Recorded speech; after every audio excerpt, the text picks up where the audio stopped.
childhood, probably. I don't quite understand. If a child was scapegoated by two parents and has, as an adult, to study what love is, how can he forgive his parents? You don't have to study what love is. You decide that you want to train in love and compassion. Nobody forces you. And again, you know, when you, of course, I mean, there are children who have immense damage from their parents. I'm not denying that. And I'm sorry if somebody is sitting here who has gone through that. And then I'm not the right person to ask for help because I am not a psychologist. Please understand that. Because this has to be done, you know, it can't be done just like this. This has to be done step by step with somebody who has the skills. I don't have the skills. You think you can be just knowing a little bit about Buddhism and then be a psychologist? Then is all these psychology studies for nothing. You just go and do a workshop on Buddhism and then you start to tell people they should love their parents even if they harm them. You think that's what Buddhism is? Or do you think that's what this is here? It's not. I'm just trying to give you some tools that, as long as the damage is not too big, you can work with it. If it's very big, you have to go and find a psychologist.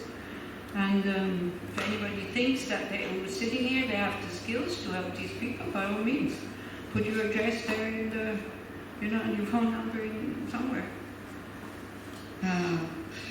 Don't come and ask me, do you think they're good? I don't know. I do not know. Unfortunately, my psychologist is dead. Otherwise, I would have sent you to him. But he was in Switzerland. So I don't want to make fun of you. Please understand, but also try to be realistic here, you know.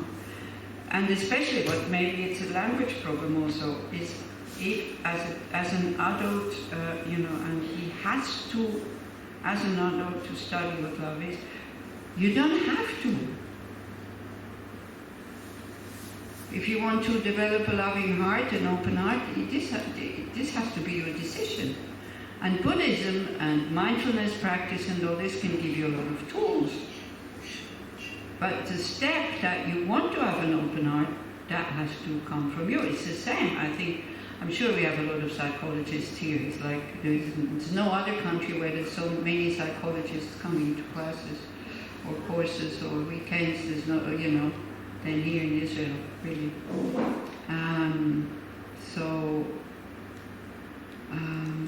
So even as, you know, especially if you are a therapist or a psychologist, if you have a patient that doesn't want to recover, and you feel it, you know, of course they want to be well and open-hearted, but there's a big part in them that doesn't want to.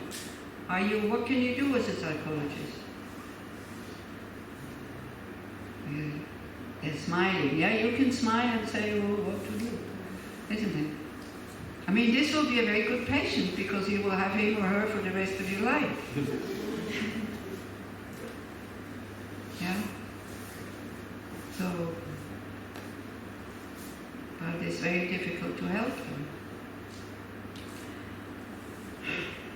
Then, you know, I'm a Buddhist nun. I take Buddhist examples, and this is why the 16 guidelines are so helpful, because they do not come with rebirth and karma and many lives and all this, so you don't have to deal with this. With me, you have to deal with this, because these are my views. I need to give you my views. Otherwise, if I start to teach something that is Buddhism, which is leaving things out that people don't like, then, you know, and also then I don't know what to say. We will be doing some meditation that is somewhere from the internet, I think from Rick Hansen, about another one about forgiving.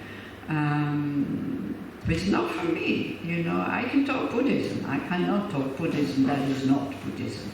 I haven't studied that and I don't want to study that. But I know that the Dalai Lama encourages it, that we have to make Buddhism available for everybody so that we take, you know, the things away. But you have to have the capacity also, right?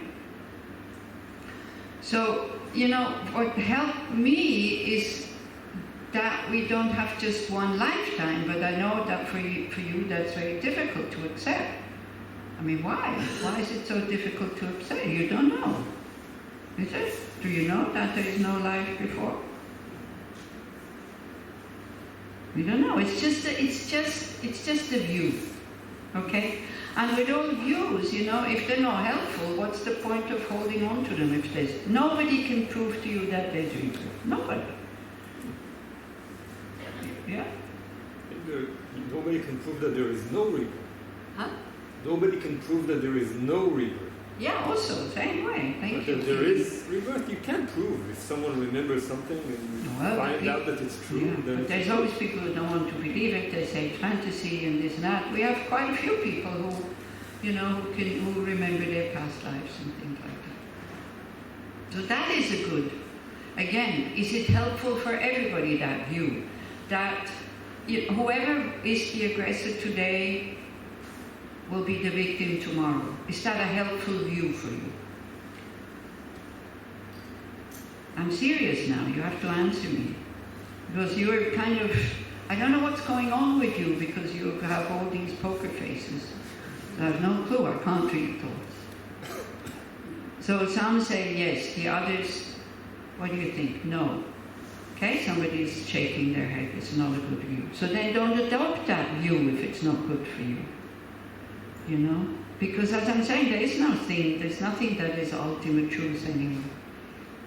But karma and it's like, well, I'm not so sure, In certain cases, I think we would be quite happy about this if we see the consequences immediately. For example, somebody's driving, like an idiot and far too fast and really dangerous. So he's an aggressor in a way because he's maybe creating accidents. A little further down, you see the person being arrested by the police. You're not happy? Yeah.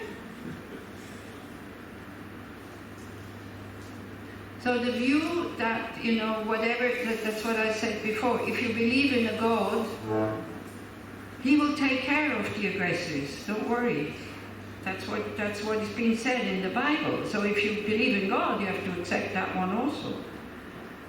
If you have some faith in Buddhism or some trust, then karma will take care of that person also. You don't have to be angry at the person. But these kind of views, they can help. But if you have no big idea about, this and that, like for example, so when we say people who have been born to these parents, there is a connection to these parents. So then immediately, people jump to the conclusion, oh, means I have been a bad parent. No, because karma increases also. It doesn't mean that. Small action can lead to a big result. But you definitely have a connection. Then they say, okay, so I chose my parents. No, you can't choose your parents. Same as you can't choose to be angry or not angry. If the condition comes for you to be angry, you can't say, oh, I'm choosing not to be angry. This is so ridiculous, when somebody comes and says, you hurt my feelings, and we say, it's your choice to get hurt, to feel hurt. We cannot choose these things. We have tendencies, we have habits. Okay? But we can change the tendencies and the habits by being aware of it. Yeah? So, just this one sentence from this young man, because there's always, if you do a longer Buddhist course in Tushita, it's called Lamrim, you really get Buddhism from A to Z, in a kind of a superficial way, but then you have some ideas how to build it up and what Buddhism actually wants. Tibetan, Mahayana Buddhism. So we talk about the kindness of parents, right? And this young man that I told you about, this young man, when he heard that, we are we're training to think about the kindness of parents, he was white with rage. Because I didn't tell you that part of the story. And he came to me at the end of the talk. I thought he was going to hit me. He was so angry. And he said, how dare you say I should love my parents? And I said, I didn't say that. You see, the problem also is when the group is so big and there's so many people I don't know what you're hearing from what I'm saying. Yeah? So at least he said it. He came and he was angry. So if anybody here is angry about what I'm saying, please say so. Then maybe I can clarify. Because so I said to him also, I said, well, I didn't say that. I was just talking about the kindness of mothers and parents, but sometimes they are not also. Yeah? So I asked him, I said, what happened? And this is why I know that he was heavily abused, because, I took him to my room and then he told me what happened. And then at the end of the course, we always have 2 days of reflections that we reflect on we reflect on what we have learned, and then, as we did before lunch. And then he took, when we do this meditation of taking on the suffering of somebody, present suffering, future suffering, not the past suffering is finished. Then he said that he had taken his parents and he came with that. He felt so liberated, and he said, I've never experienced that compassion feels so much better than anger. And with the karma, I mean, there's, usually we Westerners, when things don't go the way we want them to go, or in the past, right? And then we hang around in the past and we think, oh my gosh, I must have so much negative karma. And then I asked them what is going on at the moment, and they look to me quite okay. So what is finished is finished. I mean, you don't have to hang around there and go there and think, oh, there's so much negative karma. Yes, but it ripened, and the same way as when a seed ripens, the seed itself will not give a result anymore. But as it ripens, it can give many, many more results. But you can also pull out the seeds. I see quite a lot of people are missing, so I wonder if everybody is okay. See, this is the problem here. Did you notice that everybody's in a kind of bad state? Panic, anger, fear, anxiousness? Because sometimes, this is why I'm saying I don't want to do this anymore. I worry when people miss the session. I honestly worry about them, that what I said was not just not helpful, but was actually harmful, because it's such a touchy subject. And because, I guess this is, I'm not sure, but I suspect that this is a personal question. And I don't know what it means by scapegoat also. By true parents. So you think everybody is okay? We don't have to worry here. Oh, no, eh? How are you, the ones who are here? Everybody? You need to react when I say something like this. Just look at me. You need to get to know yourself, guys. You need to know when somebody asks you, how are you, that you quickly go inside and look and say either terrible or good or neutral, or bored or happy or unhappy, or I don't know. This would be my job, to make you be aware of that. But if you don't react, then I don't know what to do with you. Maybe just send you for a walk to go to sleep. I know that you're holding up your hand, but you need to speak really loud and really clear, because you're sitting right at the back. But try, let's try. So I will try. So I must have seen you about 4 times in the last 4 years. Okay, I don't understand one thing. I'm sorry, it's not your fault, it's my fault, because I only hear on one ear, and with the echo and all this, you need to come. So we can do like this. Everybody who comes here can sit down and ask me the question. So I think it's really important to say this, because I've seen you about 4 times in the last 4 years. Right. In person. And several years ago, like 3 years ago, something major happened in my life. I lost my job. Mm. And then shortly after, my mother fell very, very sick. And I have to tell you that everything that I've ever heard from you has helped me go through those things that I didn't even realize in what way it would impact me. Okay. So, and I understand that you have had enough. I understand. Let me finish. Okay? But your contribution to my life and the life of my family and my relationship with my mother who had died has been so significant that I would be, in a one way, sad to see you stop doing this. And the other way, I respect and understand. Okay, thank you. Thank you very much. Thank you very much. So, that's very kind of you, but what I'm saying is Buddhism, it's not my knowledge anyway. And other people can do the same thing, this is it. If I vacate the seat, then it's empty and somebody else will come, like Queen Elizabeth, she's gone, and immediately, boom, somebody else turns up. So if we, it's okay sometimes to vacate the seat so it can be done with somebody else. No, honestly, I'm not joking, and I don't want compliments and stuff like that. I worry. I worry kind of, I'm concerned with that. What I'm saying is, it can be helpful to individuals, so that's always good. So thank you very much. So if one individual benefits from it, that's also good. If 50 others think it's useless, that doesn't matter. For me, if you think it's useless, I don't care. It's not that I don't care, but I'm not, I go, oh my gosh, what can I do that they find it interesting? It's none of my concern. If you find it boring, it's not harmful, then it's okay. But if it's harmful, this is what I'm saying. Because I'm just going blah, blah, blah sometimes, and I don't even know what I'm saying.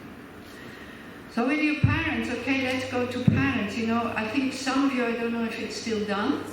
There's this method by Bert Hellinger, which is family kind of, it's an Austrian guy, and I read his book at one point. I found it very interesting, and I found it quite amazing. And to see also that our subtle minds, they understand so much more. But if we're always here up in the box, we don't allow them to say what's going on, they don't say, the subtle mind doesn't talk to you. The subtle mind manifests more with emotions, sensations, things like that. So, how did I get to that? Let's see now. How did I start with Bert Hellinger? So some of you know this method, isn't it?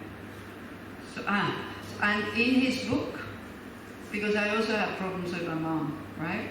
Like, I didn't hate her, I just didn't like her. But yeah, I was best when she was not present. This is what I felt comfortable with. Just a second, because I need to finish, otherwise I lose my point again. So he says, your mother gives you your life, and that's enough. I thought, oh, okay. It's true. I became independent of my parents 15 years old. Okay, then I became an alcoholic. I can blame it on them, but it's me who drank, okay? I was lucky enough that I was able to stop after 20 years, probably at 35. So thanks to this psychologist also, I needed therapy, because I know either I kill myself or I go back to drinking. I had no other choice. I didn't want to live with that anxiety and fear and insecurity and grumpiness. I was so unpleasant to people, and I didn't like anybody anymore in my presence. I couldn't bear them. I was just vomiting all my frustration and fear and anxiety and not well-being onto whoever loved me. And my best friend, who is still my best friend, after this whole thing had passed and I stopped drinking and I became kind of half normal again, and I asked her, I said, why would you allow this to happen? Me treating you like that?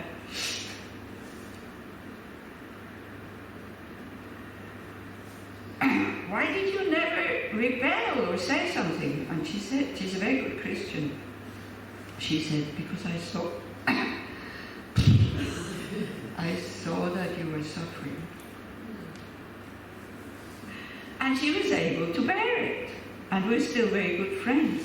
You see, when you really love somebody, that somebody cannot hurt you. Because you understand the suffering. And compassion gives you a tremendous strength. And she drew her compassion through her philosophy of Jesus. That she wants to become like Jesus, who is on the cross, and asks his Father that he is convinced that he could punish these guys who put him there to forgive them, because they don't know what they're doing. It's exactly that. When somebody harms you, they don't know what they're doing. And then on top of it, he says, I'm taking upon myself the sins of the world so that they don't have to bear the consequences. Then he overcame death. Buddhism would explain it like this. No more ego. Ego finished.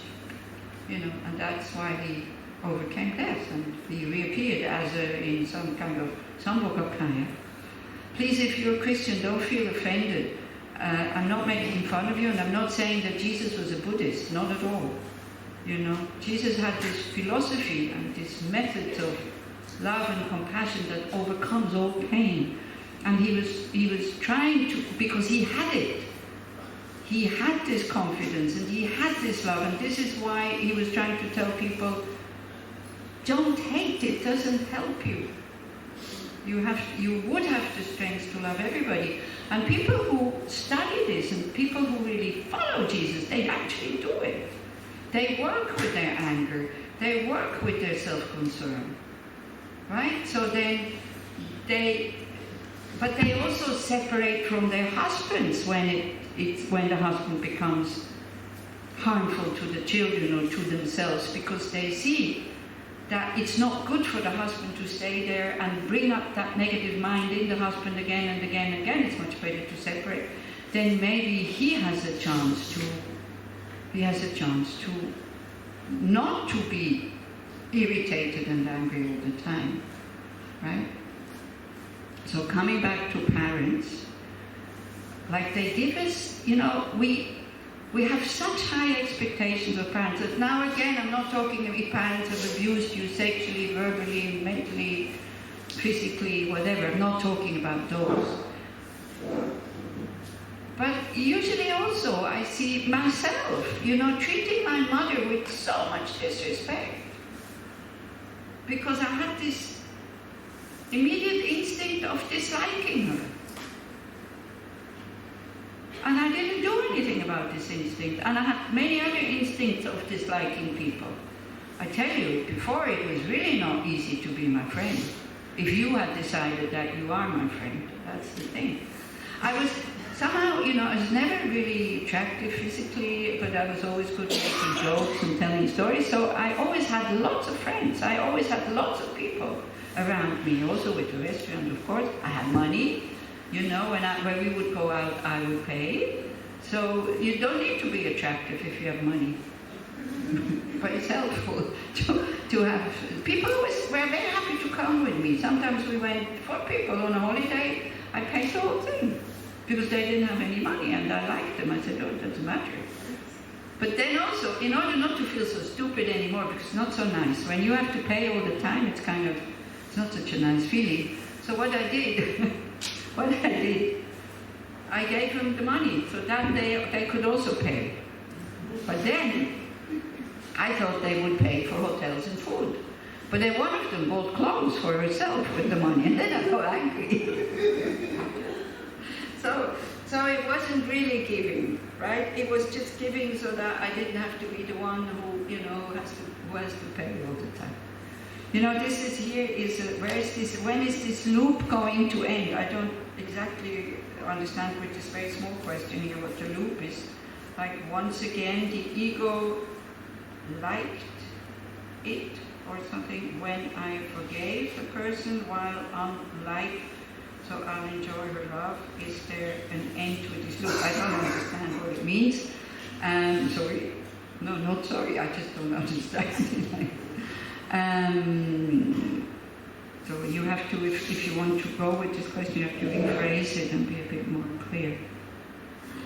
There will only be an end to this loop when we start to really open up and forgive and not expect from samsaric beings.